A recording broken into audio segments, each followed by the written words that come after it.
Tennessee State University's administration has implemented a new policy to show IDs at all times. The deadline to have the new badges is Monday, March 3rd. Chantell Copeland talks with some students about why they are so livid about the change. Graves, a Preston, is that what that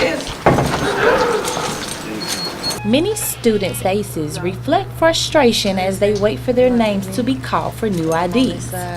Bradley.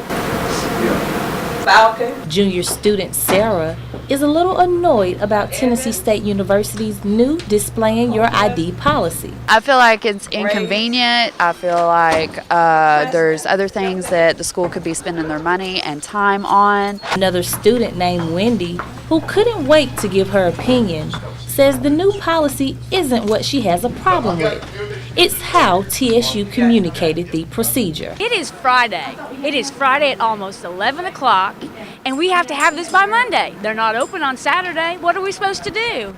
Seriously, if this was going to be implemented, let us know. Associate Vice President of Administration, Dr. Curtis Johnson, says people need to prioritize and adapt to change. Otherwise, they will stay upset. Everyone doesn't understand the value of the difference. It's just like insurance. You don't value insurance until you have an accident. But according to Wendy, valuing the difference isn't the issue. What bothers her the most is, don't make us waste our time. I just spent 2 hours in there. 2 hours. I missed a class. TSU encourages all students to get their new IDs to avoid disciplinary action. For the TSU News Network, I'm Chantell Copeland. Breastfeeding is natural and has benefits for both mom and baby. It should be easy and trouble-free. However, numerous barriers to breastfeeding remain. Chantell Copeland talks more about breastfeeding obstacles and how to overcome these hurdles.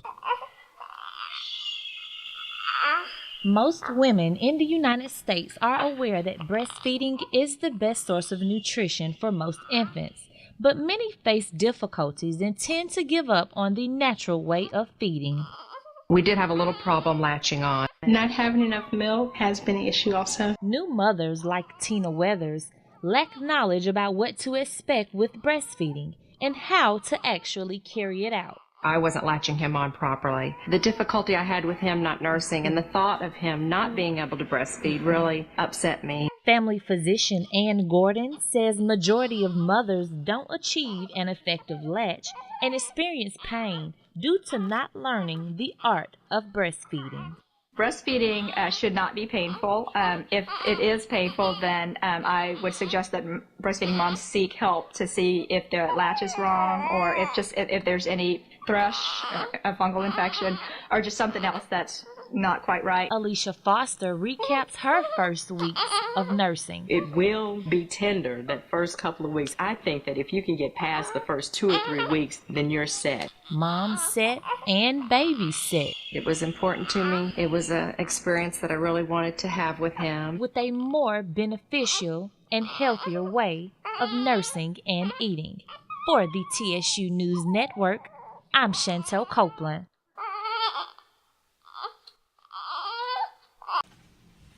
Good morning, ladies, and good morning to all of you listening in to this week's Pumps and Politics. I'm Chantell Copeland, coming to you with the latest news that's happening around you. First up, this could be the cheapest fall for gas prices since 2010. Analysts predict prices could drop between $3.15 to maybe $3.25 for a gallon of regular. According to GasBuddy.com, the current average price for a gallon of regular gas is $3.33. Nationally, the price of gas fell 6 cents in the past week, marking a 7-week decline. On a more serious note, 2 people died in 6 separate shootings on Sunday in Nashville. The 2 fatal shootings happened in North and South Nashville. Several of the victims who were injured in the other shootings were teenagers. No suspects or motives have been identified in any of the shootings. A man died after being run over by a car in the driveway of a home in Madison overnight. Police said they were investigating it as a domestic assault, but no charges were filed. A man and a woman who live at the home got into an argument that escalated. Police said the woman then ran over the man with the car in the driveway. He was taken to the hospital where he died. And it looks like the nationwide lockdown, which was ordered last week in Sierra Leone to halt the spread of Ebola, has ended.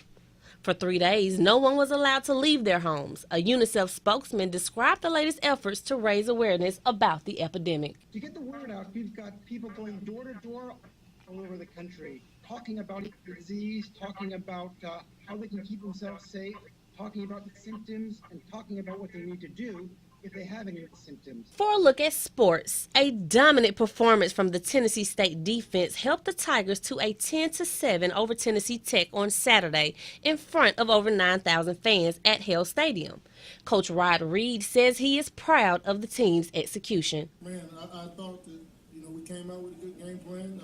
One side executed the game plan almost to perfection. Offensively, we stuck it up today. Let's just call it a spade a spade. TSU will stay at home but host Florida A&M this Saturday at LP Field for homecoming.